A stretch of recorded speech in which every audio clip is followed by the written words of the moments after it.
Hello and welcome back to another Official Vader video. This will be part 5 in the final installment of my Star Wars Canon Timeline series, Dawn of the First Order. It will complete the year surrounding the sequel trilogy. Here we have the key, BBY, ABY. Films, shows, and video games are represented with logos, short stories in green, comics in red, novels in purple, and additional events in light blue. Now let's fast forward through the timeline. The Republic era, the reign of the Galactic Empire, Rebellion, the Age of the New Republic, and now we have the Dawn of the First Order. In last week's video, I covered Force Collector and everything under it, down to Legends of Luke Skywalker. Those stories took place all before The Force Awakens, so this video, we will cover everything that happens after The Force Awakens and then before The Rise of Skywalker. And we will start with Captain Phasma. Captain Phasma is a 4-issue mini comic book series that tells the story of how Phasma got out of the trash compactor that Finn and Han put her in episode 7, and then her journey to cover up that she was the one to deactivate the shields on Starkiller Base. It is just a fun, short little story, and it is illustrated by Marco Cicchetto, and he is one of my favorite illustrators in the business. He has done some of my favorite comics, Obi-Wan and Anakin. He's done Shattered Empire, which is a great comic that I talked about in a previous video, and Phasma is another one of his comics. Next we have his Canto Byte, which is a collection of 4 short stories written by 4 different authors, and they are about different aliens that we see in the casino in The Last Jedi. Similar with Canto Byte, we have DJ Most Wanted. This is a one-shot comic based on DJ, on Cantonica in the casino, and it's how he gets arrested.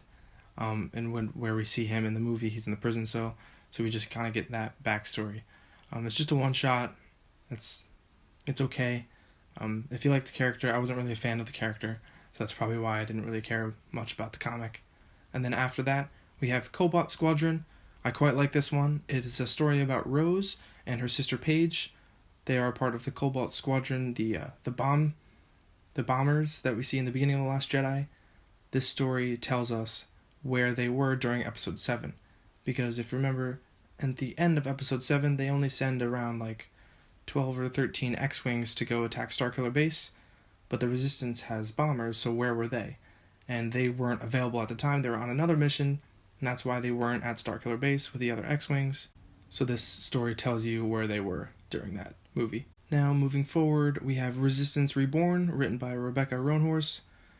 This book takes place only weeks after The Last Jedi, and I like to summarize it as the Avengers of like the Star Wars novels and comics media.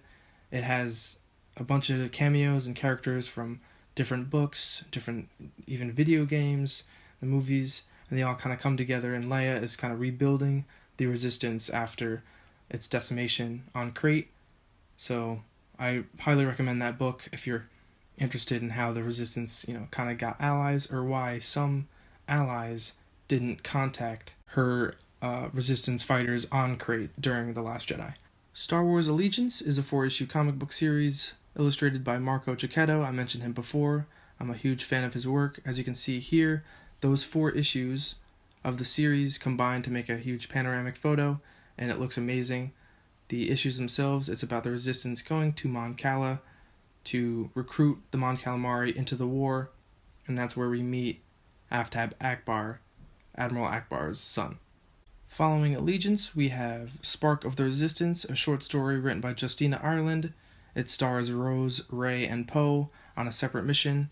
It's more of a small mission, but I really like the interactions between these 3 characters.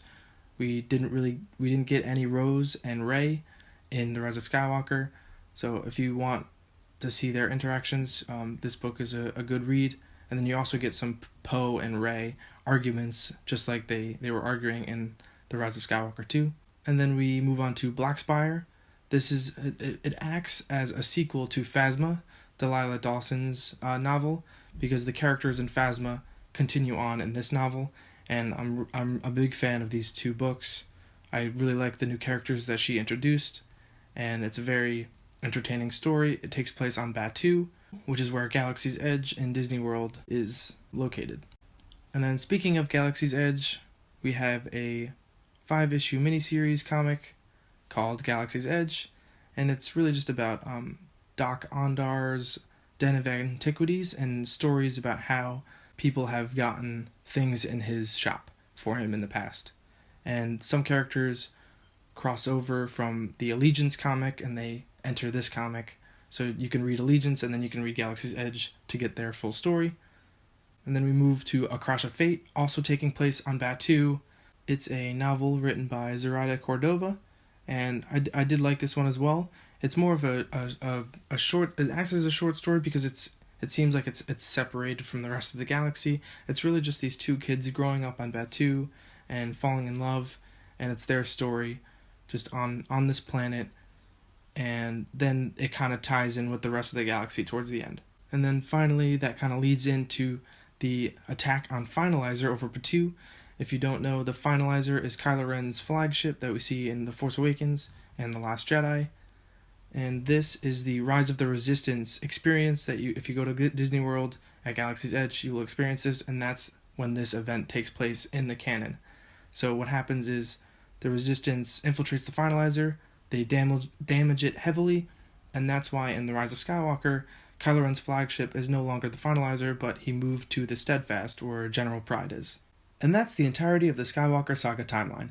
I, along with a bearded Kylo Ren, give you a thumbs up for tuning into this series. If you like the videos, let me know in the comments. Give this video a like and subscribe to my channel for new Star Wars videos every week. If you have any ideas for future videos, I am open to suggestions as well. May the Force be with you, and I hope you all have a good one.